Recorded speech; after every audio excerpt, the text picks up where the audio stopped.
আপনি কি জানেন এমন একটি কোম্পানি আছে যার হাতে এত বিপুল পরিমাণ অর্থ রয়েছে যে তা বিশ্বের বেশিরভাগ দেশের অর্থনীতির চেয়েও বড়?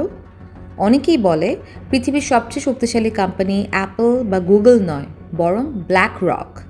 কিন্তু ব্ল্যাক রক কি সত্যি পৃথিবী নিয়ন্ত্রণ করে, নাকি এগুলো শুধুই ইন্টারনেটের গুজব? চলুন আজ জেনে নেওয়া যাক আসল সত্য। ব্ল্যাক রক প্রতিষ্ঠিত হয় 1968 সালে। প্রতিষ্ঠাতা ল্যারি ফিঙ্ক এবং তার কয়েকজন সহযোগী। শুরুতে এটি ছিল একটি ছোট বিনিয়োগ প্রতিষ্ঠান, কিন্তু মাত্র কয়েক দশকের মধ্যেই এটি বিশ্বের সবচেয়ে বড় অ্যাসেট ম্যানেজমেন্ট কোম্পানিতে পরিণত হয়। তাদের কাজ খুবই সহজ। তারা নিজের টাকা নয়, বরং অন্যদের টাকা বিনিয়োগ করে।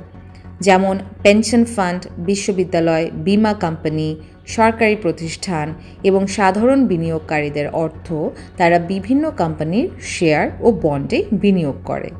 কেন এত শক্তিশালী? বর্তমানে ব্ল্যাক রক $1 ট্রিলিয়ন সম্পদ পরিচালনা করে। এই কারণে অ্যাপল, মাইক্রোসফট, অ্যামাজন, গুগলের মূল প্রতিষ্ঠান অ্যালফাবেট, মেটা, এনভিডিয়া সহ হাজার হাজার কোম্পানিতে তাদের নিয়োগ রয়েছে।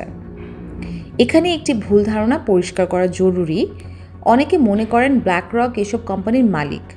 আসলে বিষয়টি পুরোপুরি এমন নয়। বেশিরভাগ ক্ষেত্রেই তারা তাদের গ্রাহকদের হয়ে শেয়ার ধরে রাখে এবং সেই বিনিয়োগ পরিচালনা করে।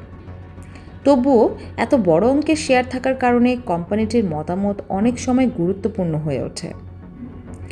ব্ল্যাক রকের সবচেয়ে শক্তিশালী সম্পদ শুধু টাকা নয়, প্রযুক্তিও। তাদের তৈরি সফটওয়্যার আলাদিন বাজারের ঝুঁকি বিশ্লেষণ করে, বিনিয়োগের সম্ভাবনা যাচাই করে এবং বড় আর্থিক প্রতিষ্ঠানগুলোকে সিদ্ধান্ত নিতে সাহায্য করে। বিশ্বের অনেক বড় ব্যাংক ও বিনিয়োগ প্রতিষ্ঠান এই প্রযুক্তি ব্যবহার করে। ব্ল্যাক রককে ঘিরে অনেক বিতর্ক রয়েছে। কেউ কেউ মনে করেন এত বড় বিনিয়োগের কারণে তারা বিশ্বের অর্থনীতিতে অতিরিক্ত প্রভাব ফেলে। আবার সামাজিক মাধ্যমে এমন দাবিও দেখা যায় যে ব্ল্যাক রক নাকি গোপনে পৃথিবী নিয়ন্ত্রণ করে। কিন্তু এসব দাবির পক্ষে নির্ভরযোগ্য প্রমাণ নেই। বাস্তবে ব্ল্যাক রক একটি বিনিয়োগ ব্যবস্থাপনা প্রতিষ্ঠান, যার মূলত তাদের গ্রাহকদের অর্থ পরিচালনা করে এবং বিভিন্ন দেশের আর্থিক নিয়ম মেনে ব্যবসা পরিচালনা করে। তাহলে ব্ল্যাক রক কি পৃথিবী চালায়? উত্তর হলো না। তবে এটাও সত্য যে বিশ্বের সবচেয়ে প্রভাবশালী আর্থিক প্রতিষ্ঠানগুলোর মধ্যে ব্ল্যাক রক অন্যতম। তারা সরাসরি পৃথিবী নিয়ন্ত্রণ না করলেও বৈশ্বিক বিনিয়োগ বাজারে তাদের প্রভাব অত্যন্ত বড়। আপনার কি মনে হয়, ব্ল্যাক রক কি শুধু একটি বিনিয়োগ কোম্পানি, নাকি এর প্রভাব আমাদের ধারণার চেয়েও বেশি? কমেন্টে আপনার মতামত জানাতে ভুলবেন না।